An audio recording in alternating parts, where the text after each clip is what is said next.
Welcome to Health Oddity, the show that strips away the jargon and hype surrounding all things health and fitness to help you live a long, strong and energetic life. Lining up at the bar this week, here's Peter Lant and James St. Pierre.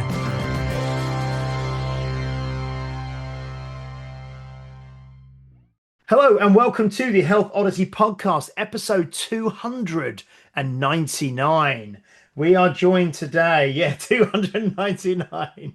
We are joined today by a very special guest from Illinois in the USA, Dr. Kyle, I'm going to try and say this right, Hulsebus.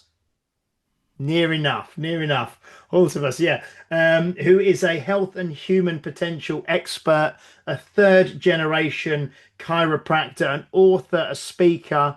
And we're going to be talking about health, stress, life, all kinds of things. We've got so much we can cover with this guest. So we're going to kind of get stuck in straight away. Welcome to the Health Oddity podcast. Kyle, how are you doing today? I'm great, James and Peter. Thanks for having me on and being able to share with your audience. Excellent. Yeah, well, I mean, like I say, I spent today, part of this morning, going through kind of Instagram, some other stuff I found from you as well. And like I think I said just before we started recording, that one thing that jumped out straight away was that your view of health is holistic is a word that's kind of thrown around a lot, but it's wide reaching, I suppose. I mean, do you want to maybe start telling us just a little bit about, Carl, about yourself? Like I said, you're a third generation chiropractor as well. So a little bit about yourself and your journey in health and what you do, really. Well, so I tell a lot of people my story. I took the scenic route to get where I'm at. Now, my grandfather started the chiropractic practice in 1949 here in the United States. It's effectively where he ran out of gas, so which is why we're where we are. And at the time, it was illegal for him to be licensed in the state of Illinois here in the U.S. Some states had it, and if you went to Palmer Chiropractic School in Iowa, if you went to the school in Illinois, you could get a license. And he practiced for, I believe, 16 years, 13 or 16 years, without a license, illegally taking care of people until they sued the state for discrimination and won, because they said, why would you license, one school over another? And so my family, not only have we been involved in health and health care, that also put us in sort of the forefront in many ways of really, patient advocates, professional advocates for the profession to get us licensed, because my grandfather did a lot of legislative work. My uncle's done a lot of legislative work. My cousin's very involved in it at this point. There's many chiropractors in our family today. My dad and both of his brothers, my brother, my wife, cousins, their spouses. So we're all in it. But when I was a teenager, as many teenagers are, I absolutely said, I'm not going to follow in Dad's footsteps. I have my own thing to do. And I was very much in love with the theater and acting on stage and literature and writing, and I went to school for that. And, I would call that part of my health journey simply because it taught me how to get up on stage and talk to people. I mean, we're certainly improving today. And learning to act without a script, learning to really get up and share and storytell. And there's some very interesting thing in chiropractic where we talk about, it's really in one of the textbooks, how to tell the story of health. And it's stuck with me since my dad gave me the chiropractic textbook when I was 15 and I was reading it. And these little things have kind of gone on. And the other piece of that is my dad, my uncle, they have postgraduate degrees in chiropractic philosophy. And so I've had this philosophical sort of mindset and sort of input into my life since I was very young. And then I've studied philosophers and gone around the wheel on many, many different disciplines and first principles and things. So jumping into the theater, I had that. Studying English literature, I had that. I've turned that into a study of language. I've turned that into studying many different disciplines in many different areas. I've been overseas. I've traveled around the world. I left the theater. I wanted to be a professional writer. I've done freelancing. I've written novels. I haven't published any. But it's many people, short stories, articles for travel. I've done copywriting. I've done freelance writing, traveled around the continent in Europe and all through the UK. I've encountered different cultures, and the interesting thing, what I find when I look back, is it's kind of like a quote I used from Sir Terry Pratchett, if you're familiar with him, and he says we don't travel to escape. We don't travel to, and I'm paraphrasing, we don't travel to escape home. We travel to encounter things so that we come back, we can see new home with new eyes, with new perceptions. And traveling the Discworld with Sir Terry is certainly one of those. But also seeing cultures, languages, different aspects has been in. I've studied physical disciplines. My wife and I ballroom dance. I've studied Aikido, the martial art, Tai Chi and Qigong, and then chiropractic adjusting. We call it an art in chiropractic, to be able to artfully adjust the spine to remove interference, to allow the body to self-heal. And, I've come to that. It was when I was living in Chicago as a copywriter and hanging out with a lot of Greeks that I realized I was spending a lot of time talking about health. People would ask me my opinion, and I didn't know how to explain it because I wasn't a doctor. But I had my good friend, he was having a lot of problems. I found out later a great deal of problems. But he has to see my dad. And I said, my dad's 2 hours away. But we can find you somebody closer. He goes, no, I trust you. I'm going to trust him. And so he figured out how to go see my dad and got help and kind of saved and changed his life. And then I was working on trying to write and sell health products because I had health background for copywriting, for marketing stuff. And I kept calling my dad going, this doesn't make sense. Like, why would you take a pill when you can get adjusted? Why would you take a pill when you can just eat food? Why would you? And he goes, you know why you're having a hard time? I go, why? He goes, because it conflicts with your knowledge and knowing of health. Would you just please go get the degree and become a doctor? And I said, great. So I did. And I brought my communication skills, my physical arts background. I met my wife. She's added into different stuff. We've come out, and then I've studied many different disciplines. I've studied human behavior. I've studied comparative religion, comparative sciences, philosophies, and just added all that in. And everything, especially when I started to study Anglo-Saxon Old English and Beowulf, that's where it really jumped out for me, where I go, this is where these words come from. This is really fascinating.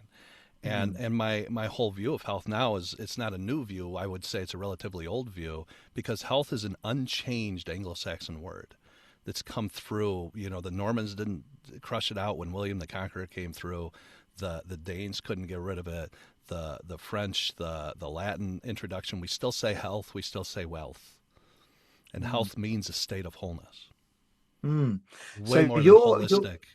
Yeah. So like I say, that's a word that it's thrown around, kind of a lot, isn't it? But so this is really interesting. You almost tried to actively get away from the family, the history of the family and everything. But you kind of came back to it. But like Michael Corleone in Godfather 3, Exactly. just when you thought you were out. Yes. Compare me. But, but obviously you came to it, like you say, with all of this other wealth of experience and traveling and all these other flavors and the art and all of that kind of thing that you said. So, I mean, can you just tell us, because I know that chiropractic it is very well established in America and is a big in the UK. We do have chiropractors here, but we also have physiotherapists and osteopaths, and it kind of, everyone gets kind of lumped into one kind of I suppose the same kind of bucket, if you like. So traditional kind of chiropractic, if there's such a thing, like you said, your grandfather was teaching this or practicing this from like the 1940s.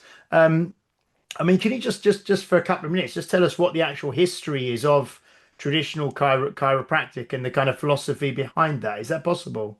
Absolutely. Yeah. Even real briefly. So chiropractic was founded as a philosophy, science, and art, and it is a philosophy, a science, and an art. In 1895, the same year that Röntgen discovered X-ray, in Davenport, Iowa, and he by Dr. D.D. Palmer, and he was, now we call him a magnetic healer, and people think today, they go, oh, he used magnets, and no, that's not like the guys doing the magnet machines. He was doing more esoteric stuff probably, where it would be, sort of magnetically connecting with you. A lot of, we would call it law of attraction stuff today.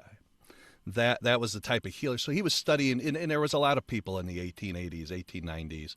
That's when Stills had started osteopathy, and which got swallowed up by medicine. But what Dr. Palmer was trying to find was the cause of all disease of mankind, and he was looking at what they called tone, not in a musical sense, but more, think tones in your muscle. And he was looking at tones in the body and nerves. And R. Buckminster Fuller, the philosopher and scientist from who was actually in Carbondale, Illinois, a lot of his philosophy actually melds very well with chiropractic and is used by chiropractors. I've utilized it, his tensegrity structure. But what Dr. Palmer was trying to do was find that cause. And there was a lot of already studies in history on the spine. I mean, Hippocrates, the father of medicine, speaks of the spine.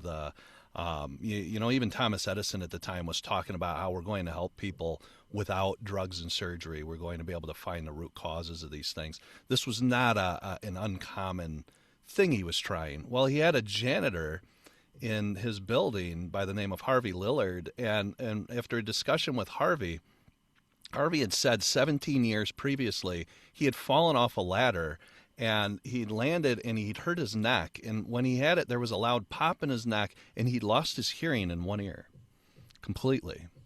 And so what Dr. Palmer surmised was, he said, maybe a bone in your spine actually went out of place and impinged on nerves, because we had a good study of anatomy then. And maybe if we just move it back in place, it'll take pressure off, and that should restore function. And by sheer absolute luck, I would say that was true. And he had no x-rays. We had no scientific knowledge. He just kind of found a lump in his neck and he moved it. And it probably wasn't very pretty. They didn't have nice chiropractic tables back then.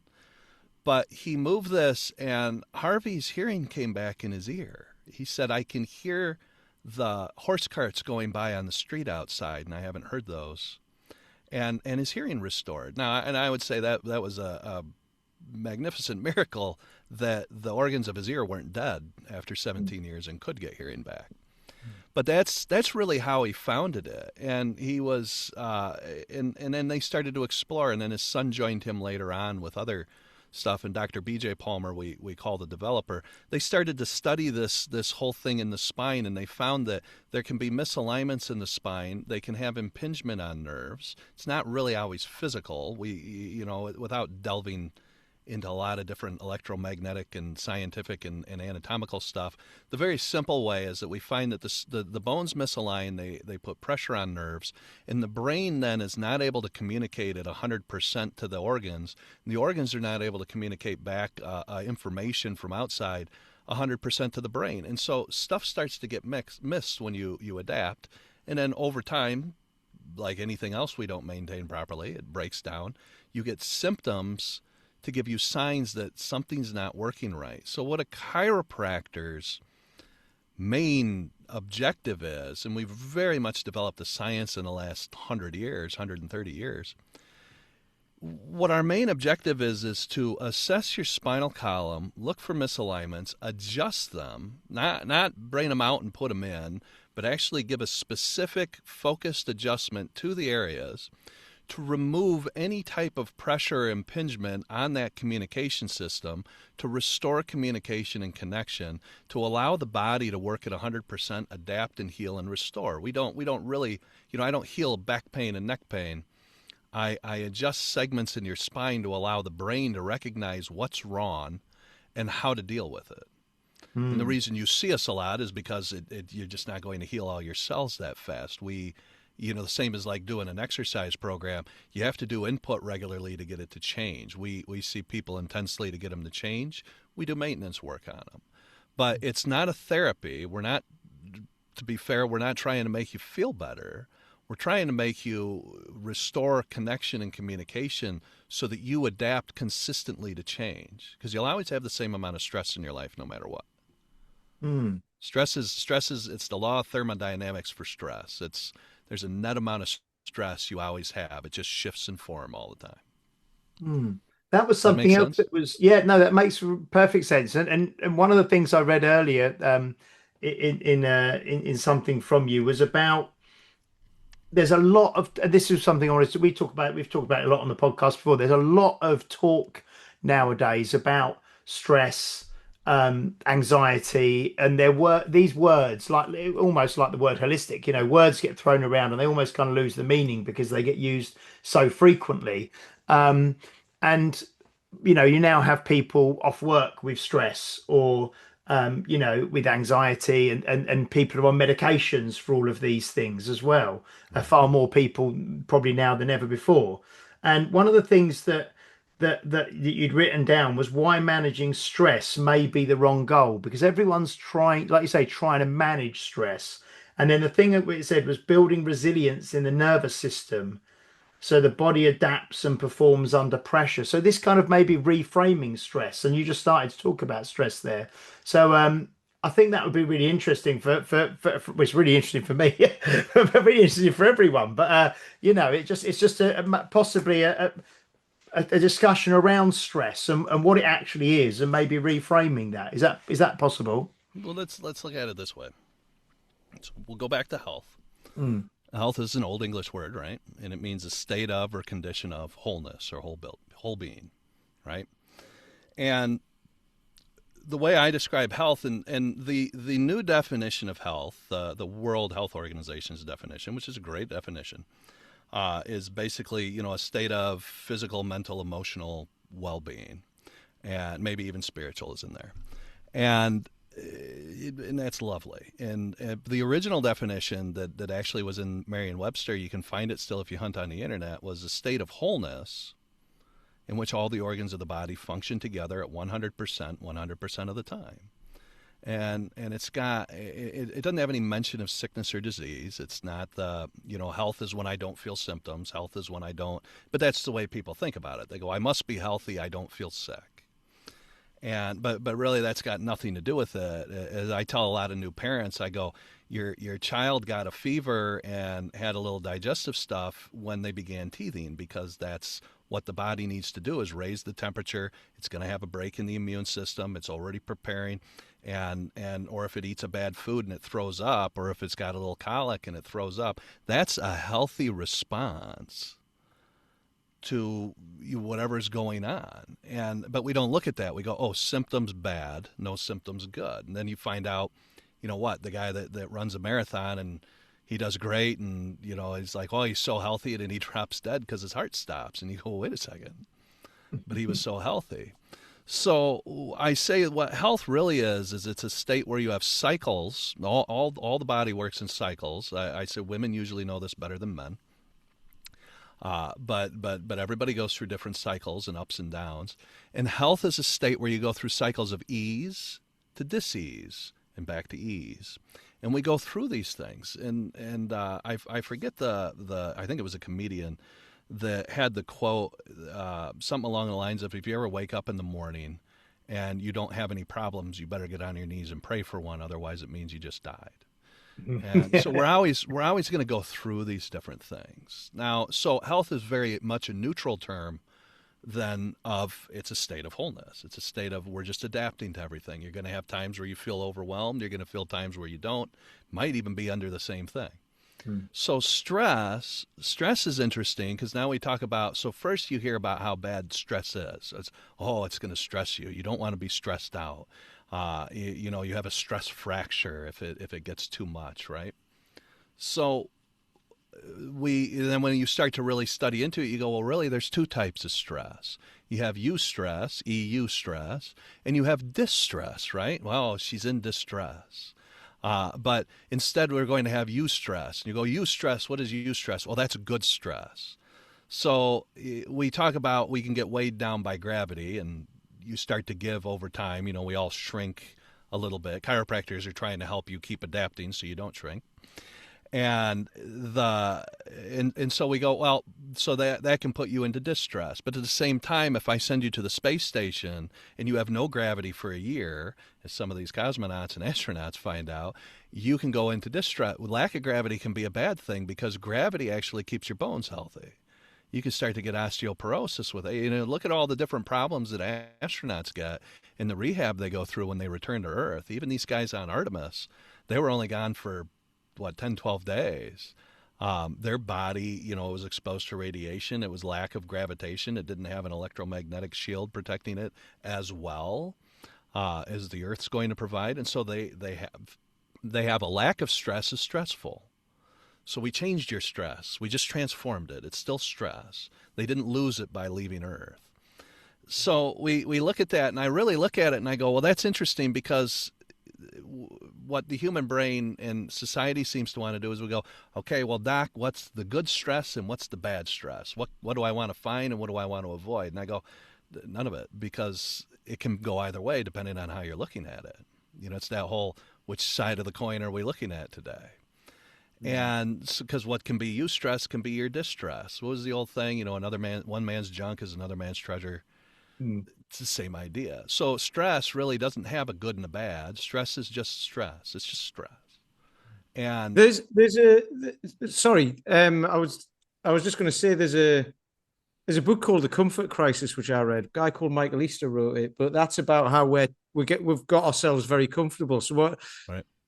From my understanding, that from what you've just said is right. Well, you can be, you can have yourself under some stress, lift weights and like all these sorts of things for physical stress, and put yourself in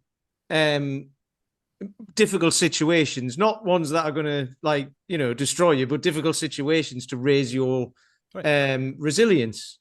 And that makes me think, because I've always used the example, if you just sit in a comfortable chair, the most comfortable chair you can find, and just sit there and don't move, you'll end up aching and you'll have to move because it's not comfortable anymore. It's only comfortable for a certain amount of time. And I think that's what's happening. I think that's what's happening around the world, is people are just getting more and more comfortable, aren't they? And then when you actually do get something that challenges you don't know what to do. You just shut down. Yeah. Well, we saw a great demonstration of that about 6 years ago. Yeah. The world, right? Yeah. And that was a big challenge. I was like, what are you? and really look at that without, I don't want to dive into it, but, when you really look back at where you were at that time and go, wow, there were people that reacted this way and there were ones that went this way. And it was all, how are we adapting? So, because what I helped with during the entire pandemic was, how can I help you be healthier so you can deal with what's going on? And because to me it was just, how are we adapting to it? How are you perceiving it, and how are you dealing with it? And in the comfortable thing is great. You listen to enough coaches. We get them certainly when we're even doing business coaching. They go, you got to get out of your comfort zone, because you're not going to grow while you're comfortable. If you take your toddler that's trying to learn to walk, and you see them keep falling down, and you go, oh, we don't want them to fall, I'll keep holding them, they're not going to learn to walk. If you don't give them that challenge, if you don't allow them to fall and get up and learn balance, if you don't let a kid trying to learn to ride a bicycle the first time or a skateboard fall, they're never going to learn to balance on it. And it's that idea in business where, are there really failures, or are there just learning experiences? SpaceX has been doing that very voyeuristically, I guess, with the Starship, because they go, all right, we had our 9th explosion, but we got farther, we learned more. They're certainly trying to get out of their comfort zone. Mm. So, that idea then of stress, is stress a hindrance? Is stress something great? No, stress is simply stress. It's something that exists. So it's more, how are you adapting to it physically, and how are you actually perceiving it mentally, emotionally, spiritually, in your value system and all that? Because all stress can go either way. If I find what's stressful to you, Peter, and you're going, well, yeah, I start to get, a little antsy, or I think I'm a little worn out, I'm going to go, well, why? Why is it not important to you? How is it actually serving you? And you might sit down and you find a bunch of different ways, and your brain goes, yeah, see, buddy, this is helping us grow. Let's go do more of it. And you'll go, oh, that's interesting. Because you won't call something stressful that you love being challenged by. Yeah, I think, was it you, Pete, who said, well, we had someone on before and said that in some ways, some people reframe like fear or stress as excitement. or was it you? We've spoken It about this was it before, was haven't a, we? that was from a YouTube clip I saw with a lady called Kelly McConigal, who said, yeah, basically the very fact that you think stress is stressful can kill you. Whereas if you think it's exciting, it makes your arteries either close up or dilate, depending on whether it's stress or excitement. And if they open up with excitement, that's still stress, like you were just saying. So that'll be eustress, I suppose. Sure. And then it's excitement. So some people bring on those challenges, don't they? But what I've also said in the past as well is when you talk about getting out of your comfort zone, there's obviously nuance to that, because some people go, right, I'm going to go and run a marathon, or I'm going to climb Everest, where the comfort zone is like this big. So what they need to do is just go here and go for a walk or something like that. So yeah. Well, that's and that's my 40 over 40.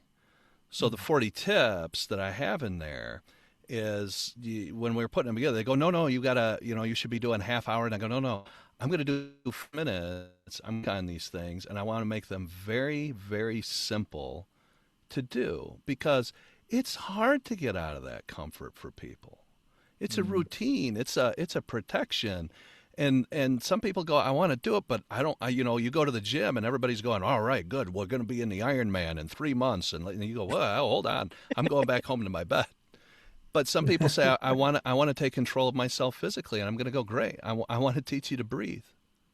Just take some deep breaths. Just get in touch with your body. Worry about that. Don't worry about anything else. You know what? Next week we'll talk about walking. Next week we can talk about doing weird exercise and that. And I wanted to give things that way outside what anybody else was giving for health, because health is not physical. It's a state of whole being. It's not your body is doing good. The definition I gave worked on the body, but that's parts and function. I can put that anywhere. And I can put it in your business, your relationships, wherever. So I created 40 different things. And people ask why 40. I said that was kind of arbitrary because we were working off 40 years of age. But it was a lovely, stressful challenge for me to come up with. And it stretched my brain. And both of you do. You're doing podcasts. You're putting a lot of content out.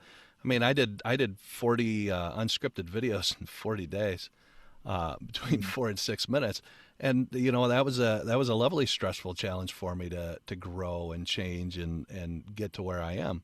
But I came up with odd little things. I mean, number 40 is swallow your pride, and people don't realize that. Why is that 40? I go, because I think that's the most difficult one on the list to do. Yeah. But you can't believe the benefit in every aspect of your life if you can swallow your pride and listen a little bit. And I know that from personal experience. So, and I think so. Some of them, I know, because I sent a couple of things to Pete earlier and said, "Oh, this guy's really on our wavelength." This, and I sent the one, and you just said, and it was something like, I'll have a look now. people underestimate the power of just getting outside for 5 minutes, or something like that, And it's so and things like that are what people need. I did a video the other day where I said, I think it was it was in the UK, but it's similar stats in America. I think 1 in 5 people in the UK is a member of a gym or health club or something like that. But when you look at people over 50, it goes down to 1 in 10. And people over 65, it's even less. It's about a third less than that. So it doesn't need to be in a gym, but if you're doing something that you're trying to actually improve yourself in some way, or you're consciously trying to improve your health or your well-being or your fitness or whatever, then you're already in the minority, and people try to, like you say, maybe like Pete said, I'm gonna step out of my comfort zone. I'm gonna do an Ironman or run a marathon. But one of the things on there as well is turn off your phone, which I think is which most people would find really hard to do. So it's I mean the technology nowadays. We talk about this a lot as well, and you said about getting outside, just that embracing nature, or what's your kind of philosophy or views around, where are you based? Are you in a city where you are, or are you in a suburb? Yeah, I mean, I'm slightly rural. I'm 2 hours from the city of Chicago. Yeah. In northern Illinois. So I've got a city of roughly 200,000 people around me, Mm. but I've got a great big cornfield just down the street from my house in the little neighborhood I'm in. So Yeah.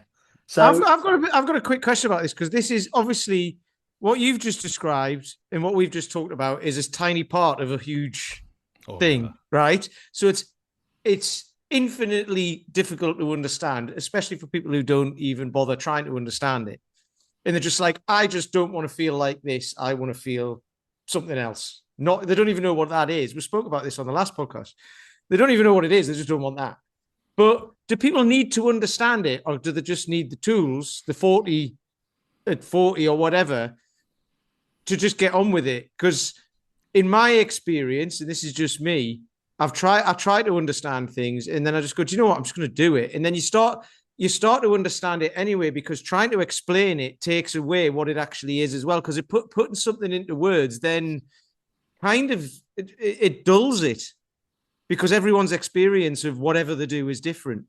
So that's why I think when you get analytical people who want to understand stuff, but that also holds them where they are. And then you got other people who just go, well, I need to know why I'm doing it and what's going to happen before I even start. And it's like, well, that's where you've already failed, because just start now. It doesn't matter what it is. Just do it now and on you go. So what do you think about that? Is that true? Do people need to understand it, or can they just use the tools, not understanding what they're for, and still get the result? I used to have a quote before I moved here, painted on my wall, and it was by Goethe, Johann Wolfgang von Goethe.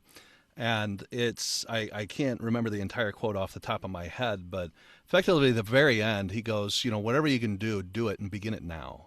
Because the moment you begin it, providence is going to move too. And it's just going to start to go.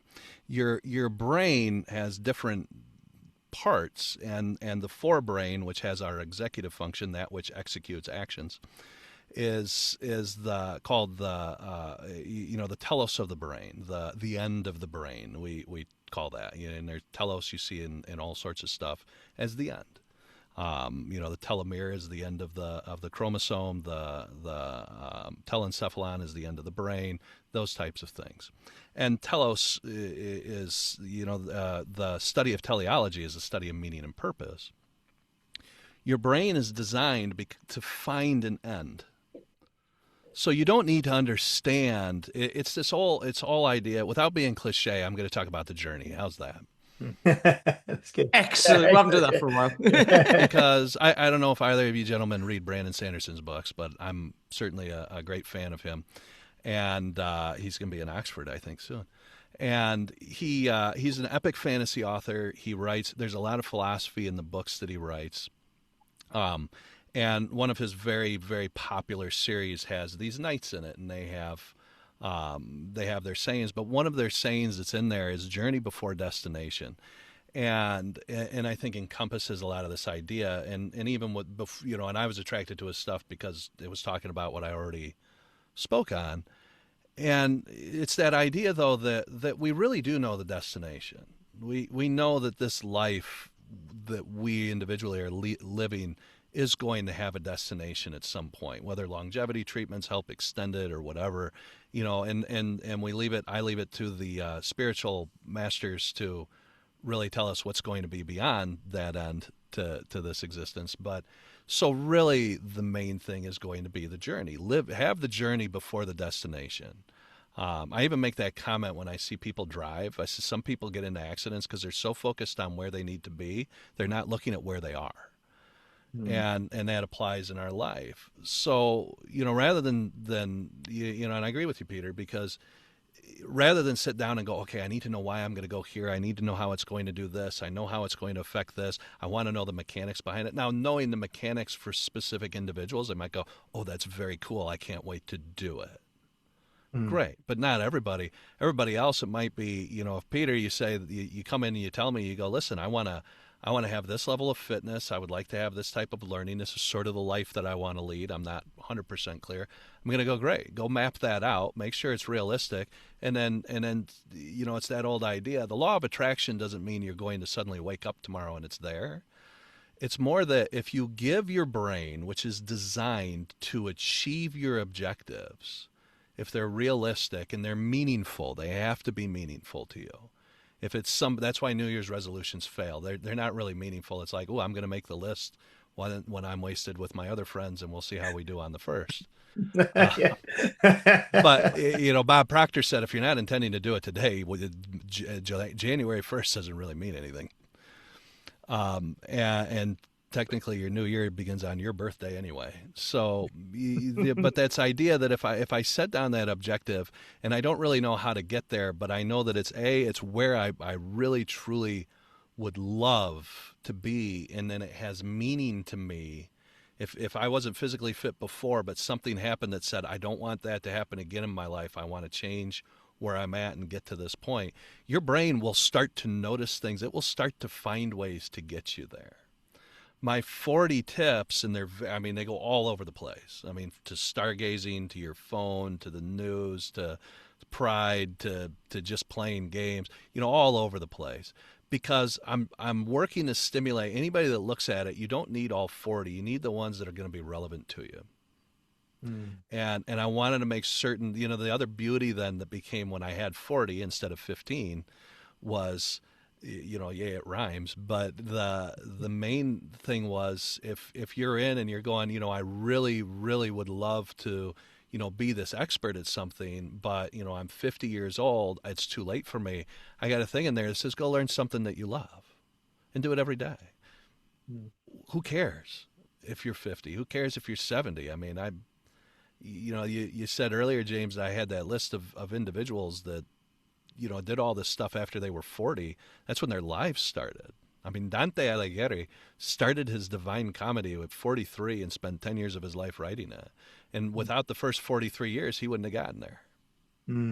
I've got a whole list of people like that. Yeah. I say a whole list, a short list. Stan Lee, he started in his 40s, I think. He became Stan Lee. David Attenborough. David Attenborough, who turns 100 on this month, I think, on Friday. I think he's 100 on Friday. The BBC are like, hang on. But, please stay. But we had a BBC over here. We already had one channel, and then it was BBC Two started in the 50s or something, I think. And he was the first commissioner or whatever of BBC Two, right. And then he stopped doing that, and he became David Attenborough, the naturalist, different. The naturalist. He might be a naturalist as well, who knows? But he became that when he was 45 or 46 or something like that. And that's what he's now known for. And he was, he was he's basically done more years being that than he did in the first half of his life, which is amazing. And there's more people like that. But they're the two that stick out in my mind. We see Sir Patrick Stewart, and we think, God, he's been around forever. And certainly, if you were fortunate to see him in theater in England in years ago in the 1960s and 70s, and he had been around. But to what the global audience knows him, he was 46 when he got cast in Star Trek. It was his first major film thing. Yeah, James looks a bit like him as well, doesn't he? Don't you think? I've got That's the beard. So I've been doing, I've been doing a lot of work. I've been doing stuff for years, but I keep coming back to, and there's a guy, Brian Grasso, who I speak to, and he talks about this, and he's massively into the Tao Te Ching, and he got me into it. But he talks about how your brain doesn't believe your 40 things, like you've just said, people just go and find them and pick the ones that they want. Because if you tell me what to do, I'm just going to go, yeah, whatever. Yeah. My brain doesn't care what you say. It cares what I think, doesn't it? And it will look after me. And if I think it's true, if I think it's worthy, if I think there's a purpose to it, I'm going to go and do it. If you tell me there's a purpose to it because you think there should be for me, I'm just going to go, yeah, whatever, and not go and do it. And that's why I like the Tao, because the Tao just is here's a list of stuff, right.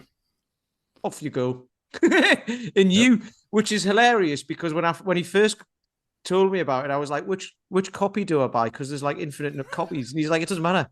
It doesn't matter. And I've since gone through it and translated it with AI, translating it for how does it work in a business sense? How does it like a leadership sense? How does it work in a spiritual sense? How does it work? Trying to be translated as closely as possible from the original text, which then is even like really hard to understand. And it's like, but you can put it in any way you want for any situation. So that sounds like what your rules are like. Your 40 over, well, not rules, your whatever you want to call they're them. principles. Principles. I'm Yes, working out principles. We're working out foundations, because and we see it in we get into, because chiropractors own their own businesses for the most part. We're not in health things. We're not in hospitals and that like the MDs are. So you get people that say, well, here's practice management, they call it.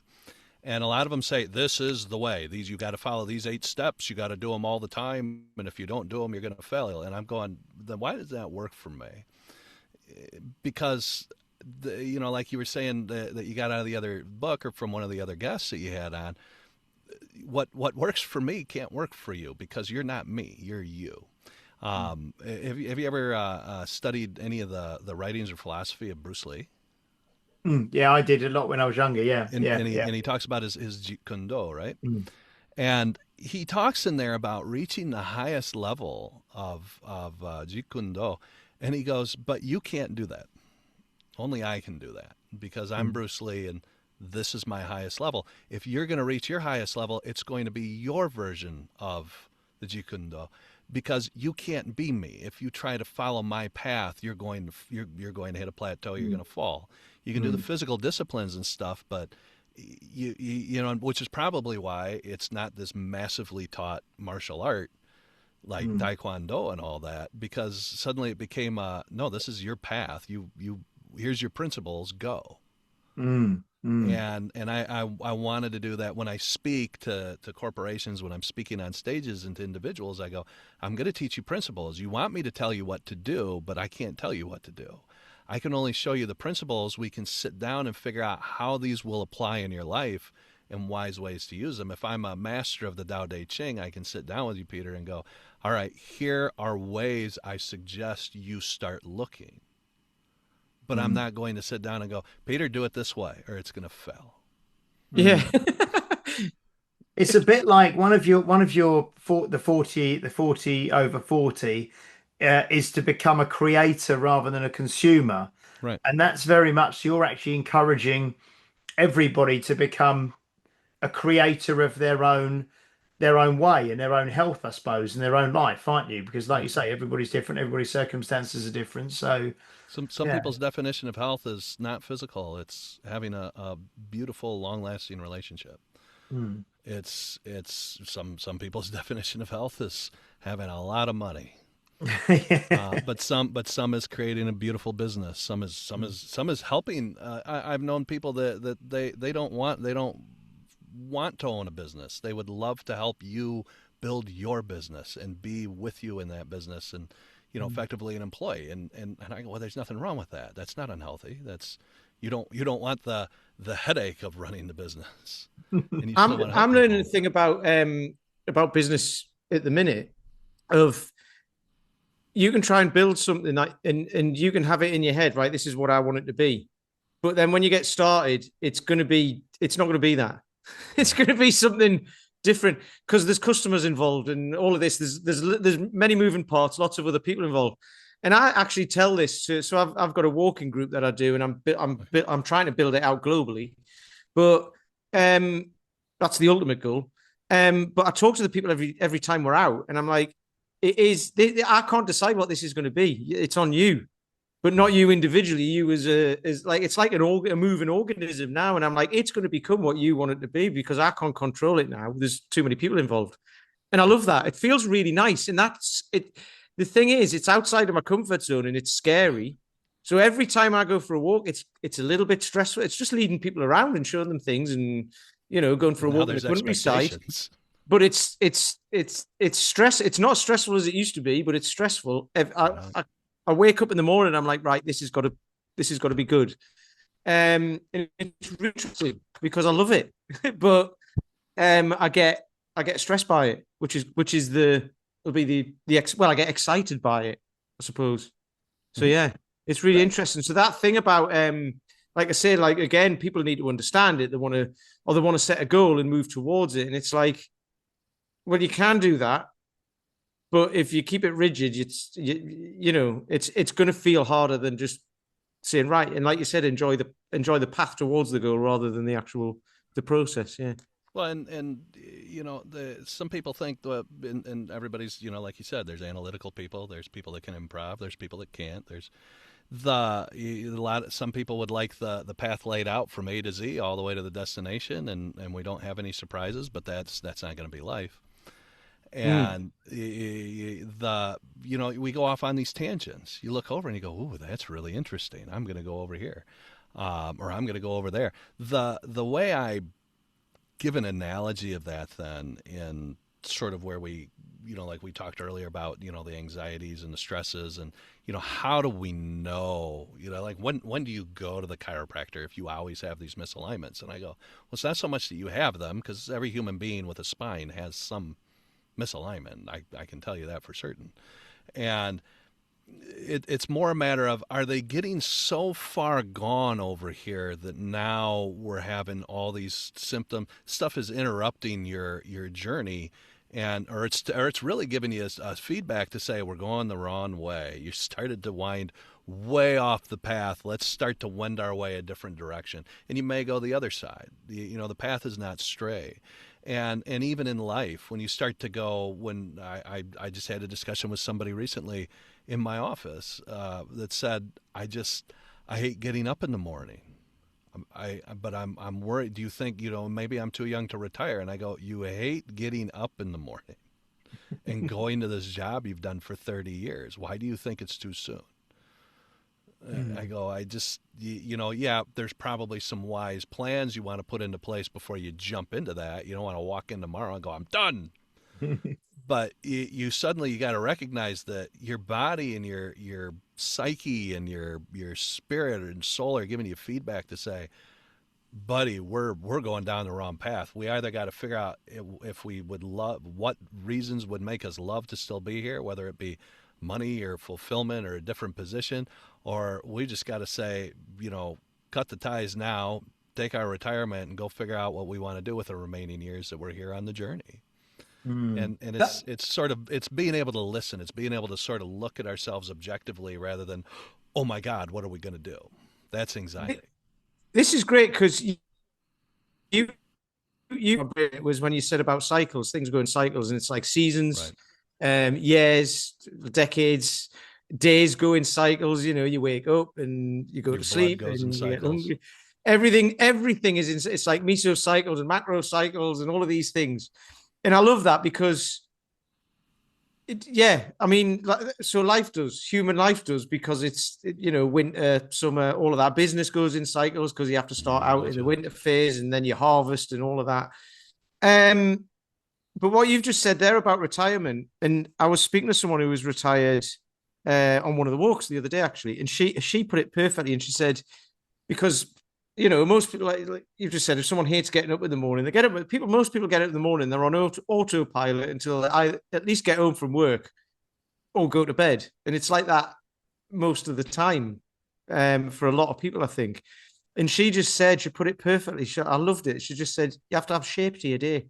And I just thought, that's the cycles, isn't it? And I thought that was a lovely way of putting it. It just made, I could feel my shoulders just like, oh, that's lovely. Can I ask, Carl? There's one of the things that I read as well earlier, and it kind of would be a nice place to go now, I think, if it's okay, because Pete's mentioned it, and we're starting to talk about getting a bit older, and we've mentioned retirement and things. But one of the things that is why purpose may be the missing health metric, and why purpose is so important for people's health and longevity. Because like you say, the guy who said, or guy or lady, I don't know who it was, who said, I just hate getting up in the morning and going to this job. Obviously there's no real purpose there apart from going to work and paying the bills potentially and earning money. But yeah, what's your kind of thoughts around the importance of purpose? I mean, we've spoke many times, haven't we, Pete, about Viktor Frankl, and Yep. Man's Search for Man's Search for Meaning and Meaning. things like that. Yeah. So, but yeah, what's this is interesting though, how viewing purpose as a health metric. I think that was really interesting as well. Well, it's so that what I asked this individual was, okay, well, what are you going to do? Mm.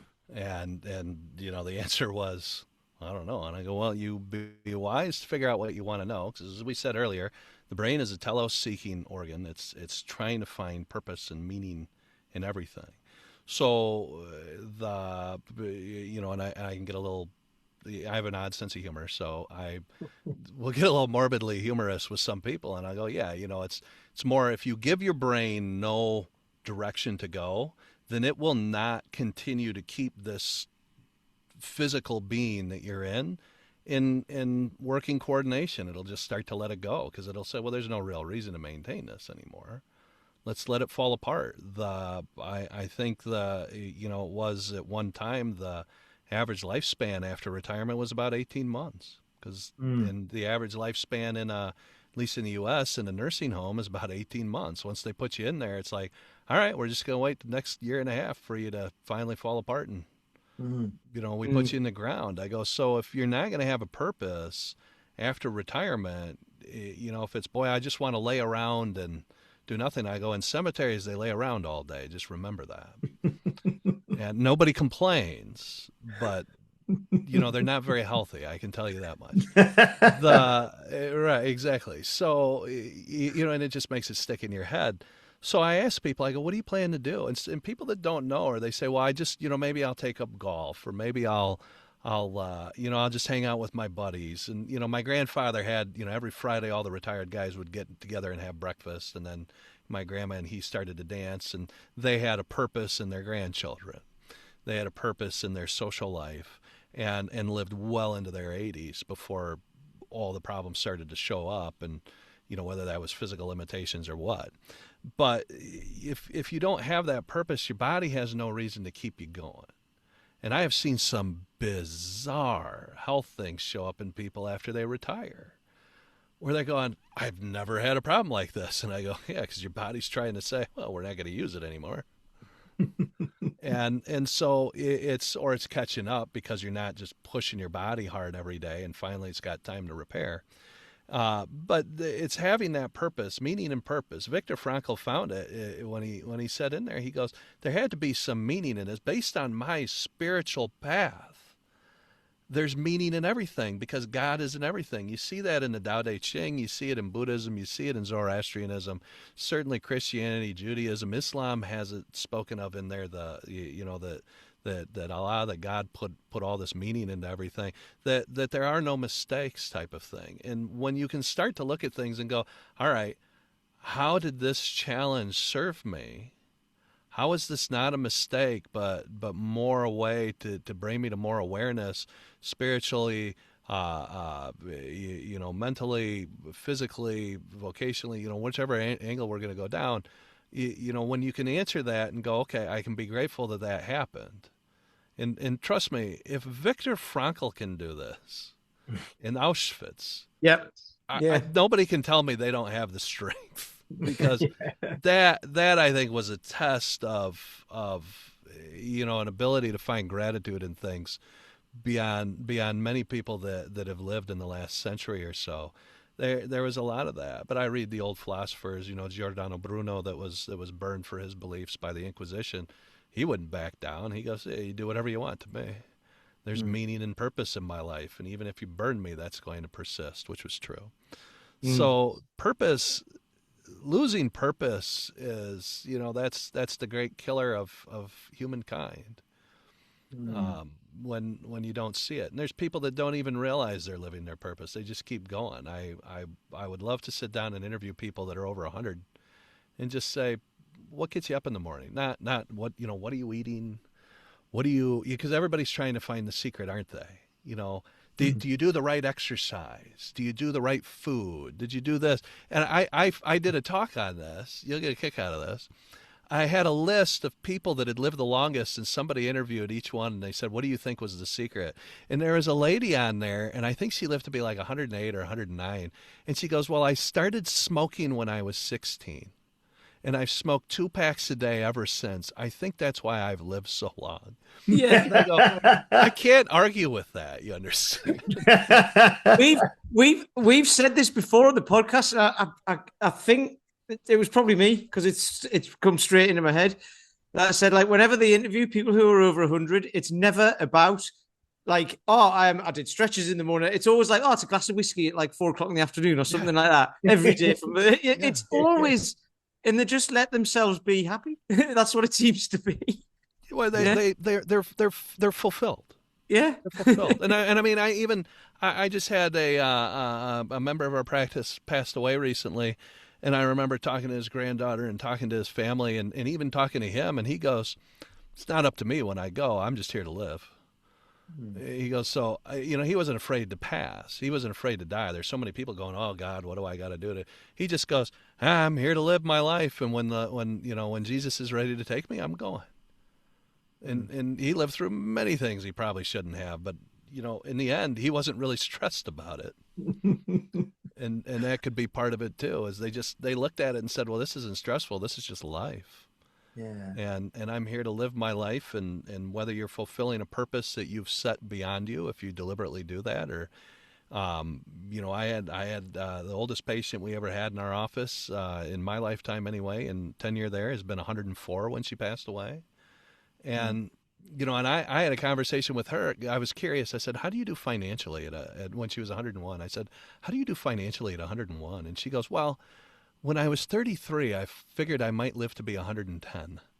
So I started a financial plan to live to be 110. And I go, great. She goes, so I never really worried about it. And I go, what keeps you going now? And she goes, well, I've got to see all my great grandchildren get married. I went to all their weddings. I've danced. And she'd come in with a backache and she'd go, you better fix this. I'm busy. I got stuff to do. She never waited around for anybody to come see her. She went and did things, and she had stuff to do. And my grandmother was that way. Both my grandmothers were that way. But you could see, at least my dad's mom, when she got to a point where, it was kind of hard to go do stuff. And she just goes, this isn't any fun anymore. I think it's about time I went and saw your grandfather. You go, great. And she was just ready. She just kind of drifted away one day. And, and that's it. Because she goes, there's no purpose to being here. Everybody else is fulfilled. They're all taken care of. My life has been grand and beautiful, and I'm ready to go. And they go. You see that very often. It's not universal because, accidents happen and everything, but, you certainly see people as they keep going, if they're avoiding doing, being in situations where they can get killed, or which as humans, we tend to create situations where we can get killed, like, cars, airplanes, walking down city streets, that type of stuff. For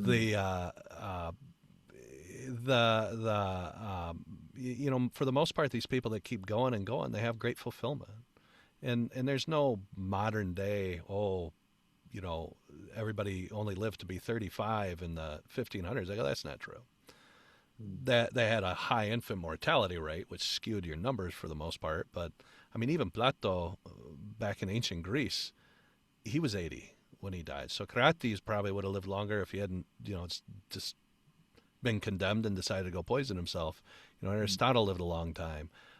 You go look at a lot of the famous figures through history, and you start to realize that, I mean, hell, Louis XIV of France ruled France for like 76 years. Yeah. I mean, and that was not because he had, he had advantages, sure, but that's not because he was eating the right foods. I mean, they didn't bathe because they were afraid of water because they thought it spread the plague. So, he didn't have the cleanliness habits we had. He just had such a driving force of purpose, I imagine, that just he kept going. I don't think he could have stopped them at that point. So, when I study history, I've been reading Will Durant's Story of Civilization. I see these stories of individuals, and I go, wow, this isn't a fluke that we're living longer. It's more that we finally figured out how to make sure the kids survive. Yeah, because like you said, that just skews the average, doesn't it? Right. When you've got so many people not living past like 3 years old or something, Exactly. and getting killed when they're young by animals and whatever, whatever else used to We go wouldn't have on. made progress if people only lived to be in their 30s. I mean, you wouldn't have been able to build anything. Yeah. No, this is great. Honestly, this has been so interesting, Kyle. It's been fantastic.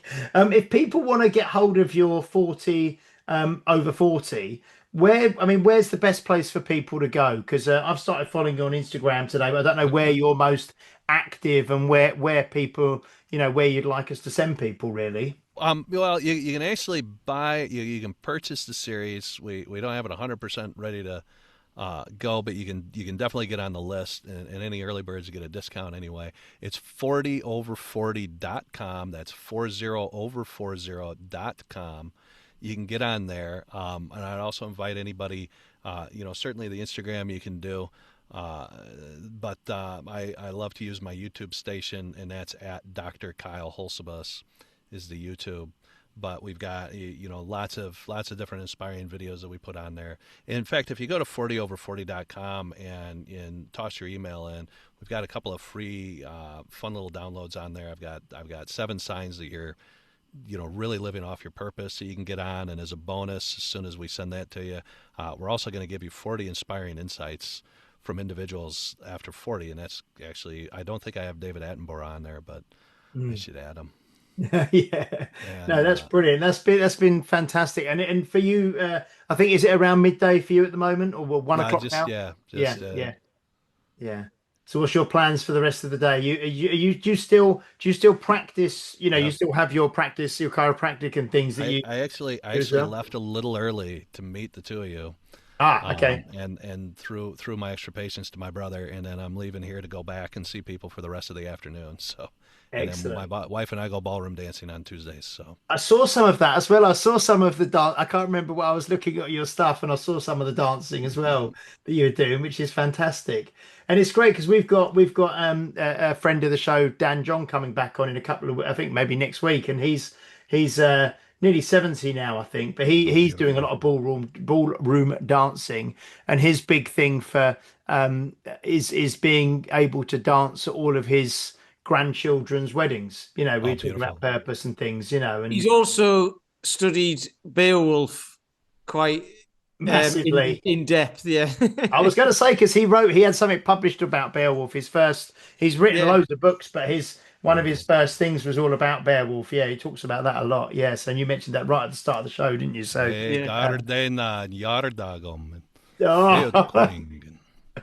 I will have to say, for you to see. Brilliant. Thank you so much, Carl. That was an absolute pleasure. I knew, like I say, I messaged Pete earlier and said I'm really looking forward to this one this evening. So really lovely to meet you, and hopefully we'll maybe catch up with you again at some stage in the future. But I've got the feeling we could talk about loads of stuff, and that was really lovely. So thank you so much. Well, thank you. I appreciate you both, and thank you to everybody that's listening. I appreciate you taking the time. Brilliant. Thank you so much, everybody, for watching or listening. Please do like, share, subscribe, leave a review if you're watching or listening on a platform that allows you to do so, especially Apple Podcasts, and do give us a subscribe on YouTube as well. We will be back next week with episode 300. So, we've reached a big 300 milestone there. So we'll see you then. Thank you so much, Kyle. Brilliant. And thank you so much, Mr. Peter Lant. Thank you. They both nodded. They both nodded. And we'll see you next week. Okay, bye-bye. You've been listening to Health Odyssey with Peter Lant and James St. Pierre. To get your regular fix of hype-free health, you can subscribe and leave a review wherever you get your favorite podcasts. You can find out more on today's and other topics at healthodyssey.com, or find us on Facebook or Instagram by searching for Health Odyssey.